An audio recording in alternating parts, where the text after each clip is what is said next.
bông mình con mình đã tầm tê hai nè ta đã này đại đây kia lục ơi thứ nhất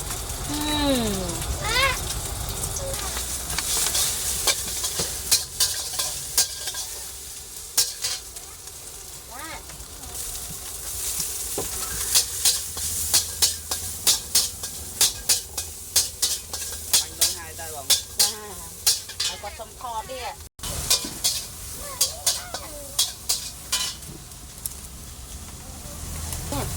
Hay giờ đi tê hai không?